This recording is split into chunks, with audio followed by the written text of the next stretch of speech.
Gitrog versus Animar. We are going to mulligan this hand, and that is much better in terms of the lands that we have. Suppose we could entomb for something decent. Yeah, I don't mind putting Expedition Map on top. So we'll play the land tapped and pass it over to our opponent. So with Gitrog Monster, what we want to do is we want to get Gitrog Monster out with a few lands in play, preferably at least 6 or 7, and then we have to start sacking the lands, and we will play the Expedition Map very quickly with the forest and hold up Entomb just in case we want to play that Entomb. And the more lands that we have in play, the more that we can sacrifice to the Gitrog Monster, or just sacrifice in general for value, and then draw into even more cards that way. And then we have means of getting lands out of graveyards like Life from the Loam and Crucible of Worlds. And then we can just keep playing them and sacking them as time goes on. Going to get into a Ghost Quarter here. I think what we'll do is play Expedition Map there. We'll make sure that we get our land drop out next turn. And what do we want to go for here? I think we might go for Ancient Tomb just in case. I really don't like to play the Gitrog Monster with 5 or less lands in play, because you can really get punished if you don't draw into more lands off of Gitrog's ability. But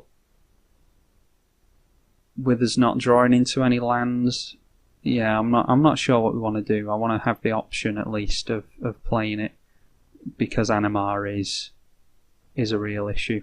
We may well just Pernicious Deed next turn though, and I think we might Entomb for Life from the Loam. Where are we? Life from the Loam. There we are. And then we will dredge that instead of drawing. There we go. So if we play out the Pernicious Deed and play the Ancient Tomb, now our opponent might just sack their own Animar to Skull Clamp. I don't know. We'll have to see. Preferably what you would do with Pernicious Deed is play it and sacrifice it in the same turn, because now my opponent has chance to destroy it. But we'll just have to see. We're a little bit stuck on land currently. But we do have 2 lands in the graveyard for Life from the Loam.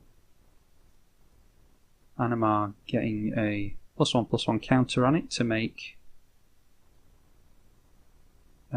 creatures cost less. Animar has protection from white and black. It's a 1/1, and whenever you cast a creature spell, put a +1/+1 counter on it.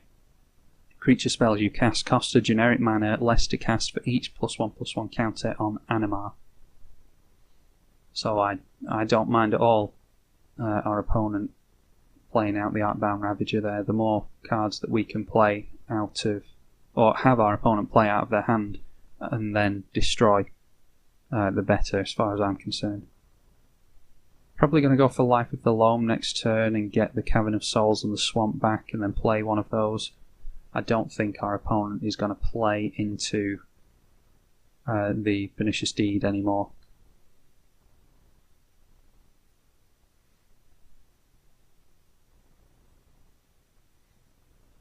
And Trophy Mage for our opponent. They can search their library for an artifact card with converted mana cost of 3, so we'll see what that is.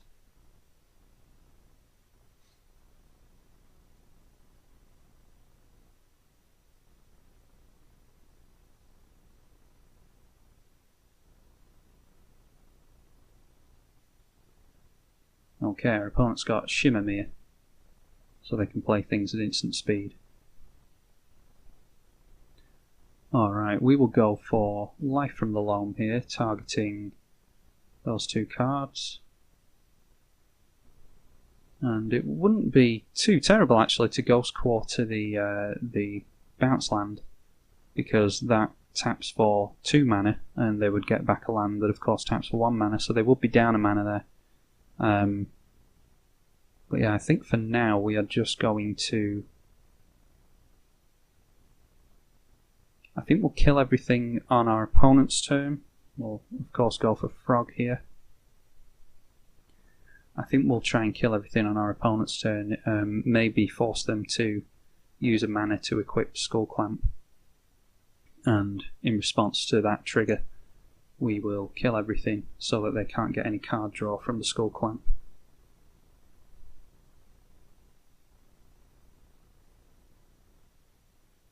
Obviously, the more creatures, I don't mind taking another hit from Animar, even if it does get bigger. Yeah, and it looks like our opponent's doing the right thing here and getting the hits in while they can.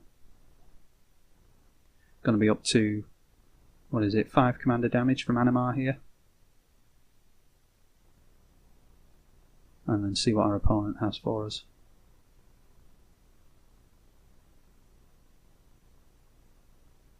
If anything.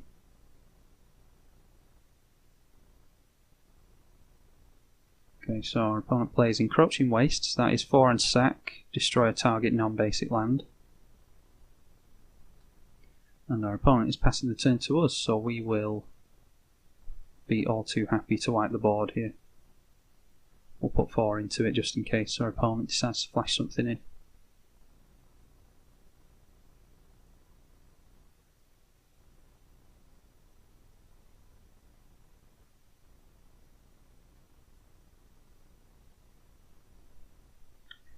Pernicious Deed, by the way, does you can pay X and sacrifice it to destroy each artifact, creature, and enchantment with converted mana cost X or less.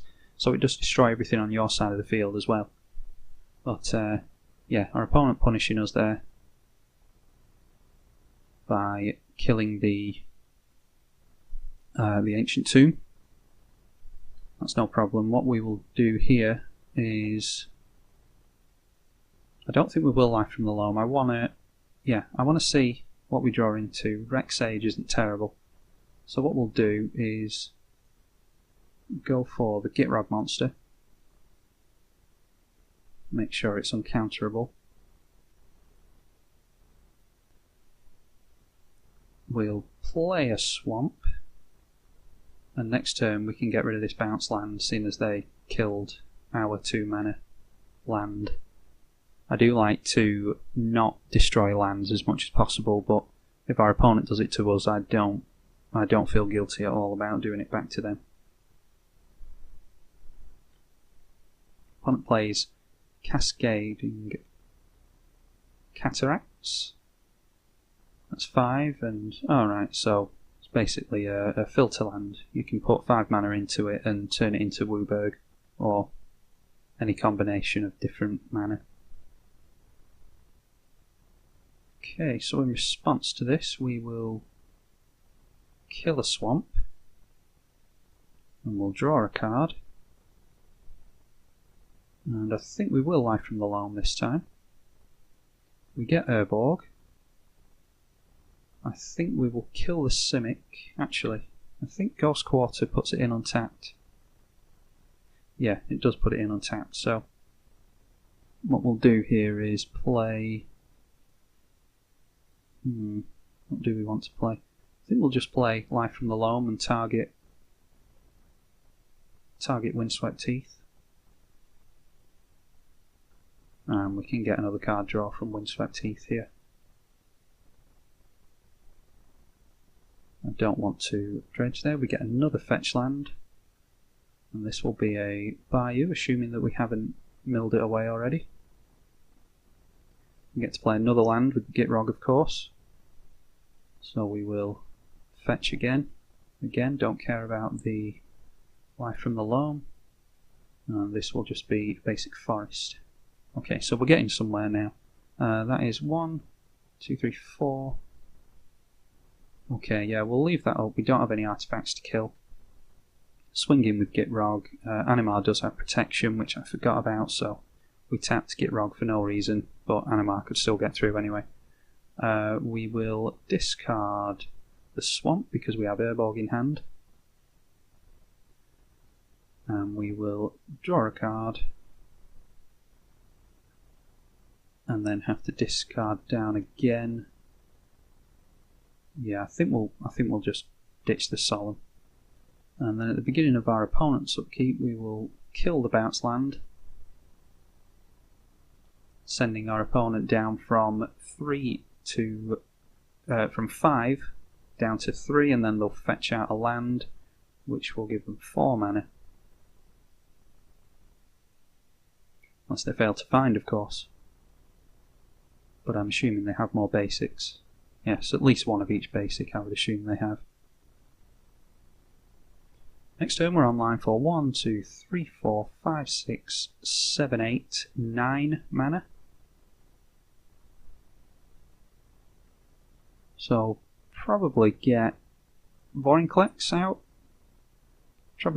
We'll probably try Vorinclex. Our opponent's gonna scry, because with what little lands that they actually have,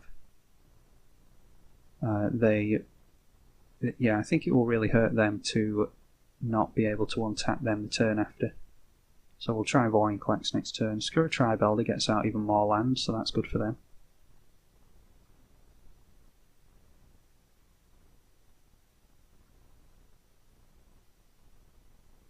And Phantasmal Image, I wonder what that will be going for. Maybe Gitrog. I'm not sure how wise that is, because they do have to sack lands and their deck isn't built around that, I assume, with it being an Animar deck. But we'll see. See how well Gitrog does in an Animar deck.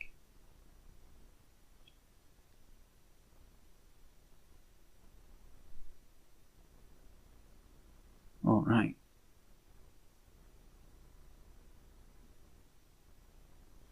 Sack the swamp here. And no, I don't want to do that. Draw the card for the turn. And it's Ancient Tomb, and we'll go for a Verdant Catacombs, just so we can sack it. And we don't want Life from the Loam there. But we will take Basic Swamp, which we have quite a few left. Okay. Yeah, so that's 1, 2, 3, 4, 5, 6, 7, 8. Yeah, so we'll just go for the Vorinclex here. We do need to watch our life total because it is going down quite a bit.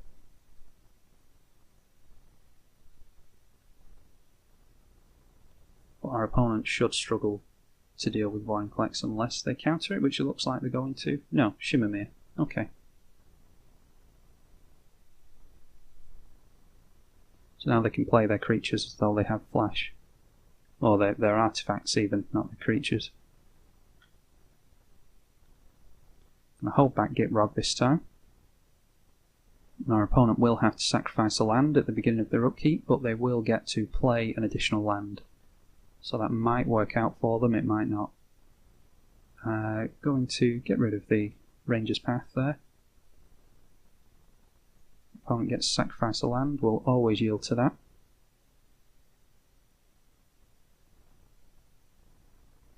And they draw a card when they sack a land. So we'll see if that land just replaced itself.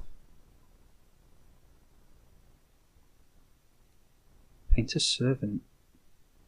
We play that in our Taser Scion of Orzhov deck. We have the Masterpiece version because I think it looks really nice.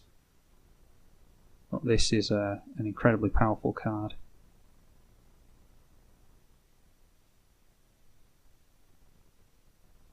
Life's Legacy. Draw an additional... yeah, they draw cards equal to the sack creature's power. So that's 6 cards. In this case, because they sack the Gitrog. Actually, if they aimed it with... Do they get to draw any cards off that? Because as soon as they target something with Phantasmal Image, it kills itself.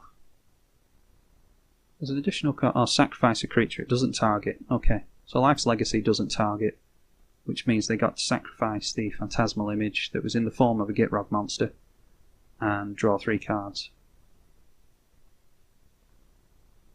Phyrexian Metamorph might do in there. It might copy Vorinclex, yes. So I think what we'll go for here is Reclamation Sage on the Vorinclex because it is an artifact creature. It will mean that 2 of our lands don't get untapped next turn. Steel Overseer. So this is this is an artifact build. Our opponent can just throw out all their artifacts as much as they want to. And Traxos, whenever you cast a historic spell, which is an artifact, a legendary, or a saga, you get to untap it. When it enters the battlefield, it enters the battlefield tap and doesn't untap. It's a 7/7 with trample for 4 mana. But our opponent is just putting all their lands to sleep. Traxos untaps.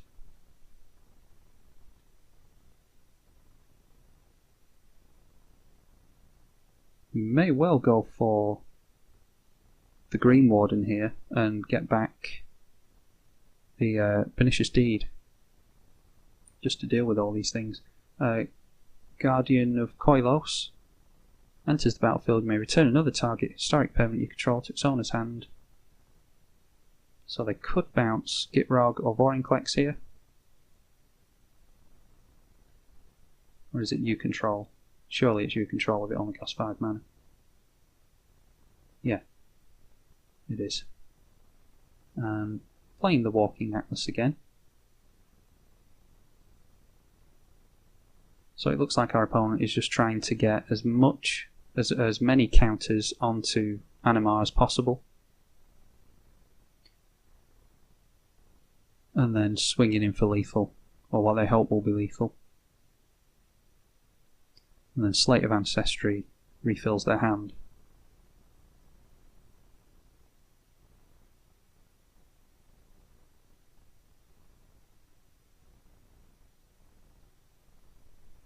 Playing a free Ornithopter just to get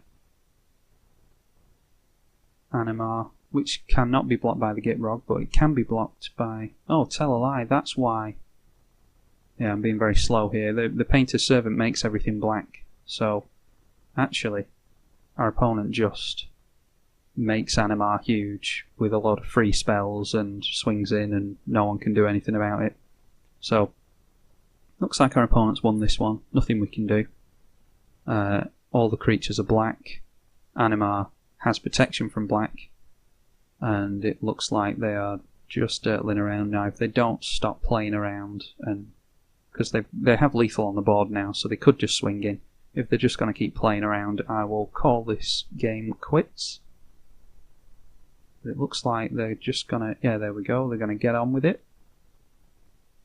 And play the game, and Animar swings in, can't be blocked, and gets lethal. So good game to our opponent. That is how you play Animar, or one way of playing Animar. You just get a load of creatures into play and it becomes a kind of Voltron style deck. If you like this video, don't forget to subscribe, hit like. I'm tribalkai on the EDH channel. Thank you.